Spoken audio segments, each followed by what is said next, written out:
Hello friends, ये समय शिवा में एक बार फिर से आपका हार्दिक अभिनंदन है। समय सुबह के 8:30 बजे एसडीएम पाउंटा साहब श्री विवेक महाजन जी के इनविटेशन पर हम पहुंच चुके हैं उनके रेजिडेंस में ब्रेकफास्ट के लिए। बहुत ही अनुभवी, मेहनतकश और मिलनसार अधिकारी होने के साथ साथ ये बहुत अच्छे राइटर भी हैं। रेजिडेंट कमिश्नर ऑफिस हिमाचल भवन मंडी हाउस न्यू दिल्ली में ये डिप्टी रेजिडेंट कमिश्नर के पद पर आसीन थे और मैंने लगभग 1.5 साल इनके साथ काम किया है। गर्मा गर्म और लजीज ब्रेकफास्ट लेने के बाद एसडीएम साहब की सुजेशन पर मैं अपनी टीम के साथ निकल पड़ा हूँ पाउंटा साहब से 14 किलोमीटर दूर पुरवाला में, जहाँ पर स्थित है एक बहुत ही भव्य और सुंदर Tibetan monastery and society. Road single मगर साफ सुथरा है और इसके दोनों तरफ खड़े ऊंचे ऊंचे और हरे भरे पेड़ इसकी सुंदरता को चार चांद लगा रहे हैं। Basically there are 4 main sects in this religion, namely Nyingma, Kagyu, Gelug and Sakya. In 1981, Sakya Thupten Namgyal Ling Monastery was established, thus fulfilling the religious requirements of the settlers. In 1982, His Holiness the Dalai Lama was invited to the settlement of the blessings and formal opening of the new monastery. Monastery के main gate के अंदर vehicle allowed नहीं है, even यहाँ पर motorcycle भी आप अंदर नहीं ला सकते, क्योंकि एसडीएम साहब ने हमारी विज़िट के बारे में यहाँ की अथॉरिटीज़ को पहले ही इन्फॉर्म कर दिया था। लिहाजा उन्होंने गेट खोल के हमारी गाड़ी को मोनास्ट्री के अंदर पार्क करने दी। बहुत ही शांत और मनमोहक नज़ारे हैं यहाँ के। आजकल यहाँ पर वैकेशन चल रही है, अन्यथा यहाँ पर 100+ जो मॉन्क हैं वो अपनी शिक्षा ग्रहण करते हैं। मोनास्ट्री के इनॉग्रेशन के टाइम दलाई लामा जी ने यहाँ पर 7 दिन बिताए थे।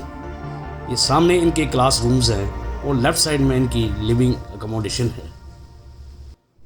यहाँ पर यहाँ के सेटलमेंट ऑफिसर मिस्टर वांग्याल इस मोनास्ट्री की हिस्ट्री के बारे में जानकारी दे रहे हैं।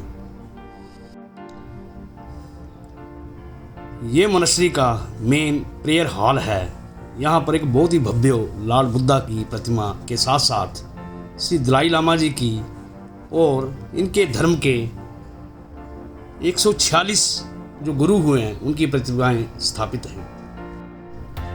बहुत ही शांत और आनंदमय वातावरण है हॉल के अंदर। अभी हाल में ही हिमाचल प्रदेश के ऑनरेबल गवर्नर राजेंद्र विश्वनाथ अर्लेकर जी ने भी यहाँ पर विजिट किया था।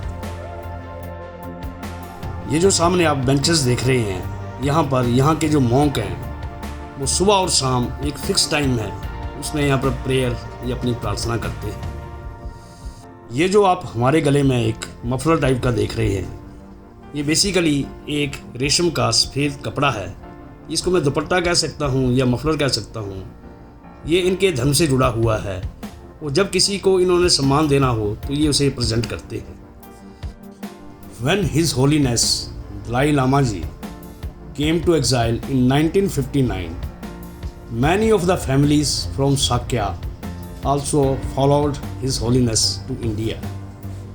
The refugees from Sakya remained together and formed a Sakya camp in Sikkim and started their livelihood as road construction laborers for over 7 years.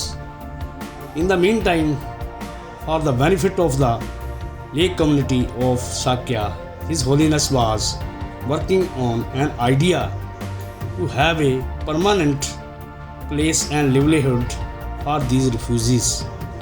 In spite of all the hurdles and hardships, His Holiness worked tirelessly and with the encouragement and support from His Holiness the Dalai Lama and financial assistance from European refugees camp, the site for the settlement was purchased in 1967.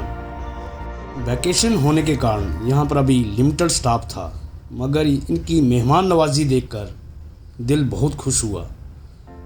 यहाँ पर इन्होंने हमारे लिए चाय का भी arrangement करके रखा हुआ था। चाय के साथ इन्होंने एक स्पेशल डिश बनाई हुई थी जो कुछ जैसे हमारी मटर होते हैं जो मैदे से बनाते हैं हम, उस जैसी थी, मगर वाकया में बहुत टेस्टी थी। चाय पीने के बाद अभी हम जा रहे हैं शाक्या सोसाइटी में। इन्होंने मॉनेस्ट्री की 2 गाड़ी हमारी गाड़ी की आगे पीछे एज ए एस्कॉर्ट लगा दी है। Shakya Tibetan society settlement is situated at Puruwala. It is around 10 kilometers from the Paonta Sahib town of Sirmaur district in Himachal Pradesh. The settlement is at the altitude of 2,500 meters from sea level. The average rainfall is 907 millimeter and the average temperature is 10 degree to 43 degree Celsius. This settlement was established in the year 1969. Mainly as an agro-industrial settlement.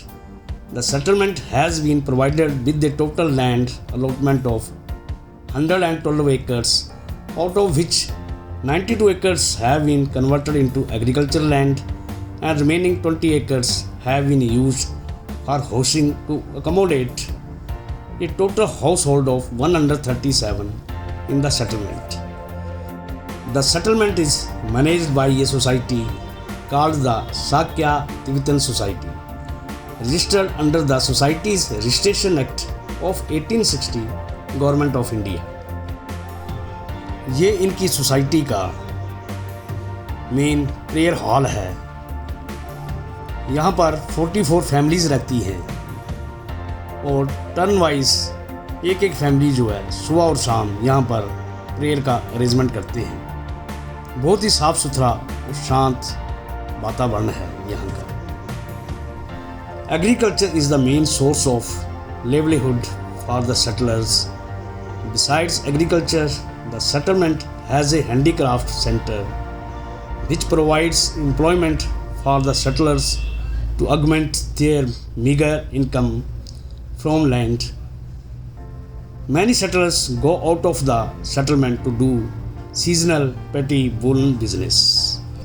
वैसे normally मैं fast food को avoid करता हूँ, पर यहाँ पर इन्होंने refreshment के तौर पर हमारे लिए खुद हाथ से बनाए हुए मोमोज़, वेज मोमोज़ खिलाए। लाजवाब थे वो मोमो, और स्पेशली जो उन्होंने चटनी बनाई थी बहुत ही बढ़िया। This society is now a vibrant and energetic Tibetan refugee settlement in the region. The settlement is fortunate to have the continued blessings and guidance of His Holiness Shakya Tijan since its inception. Next video tak take care and bye bye.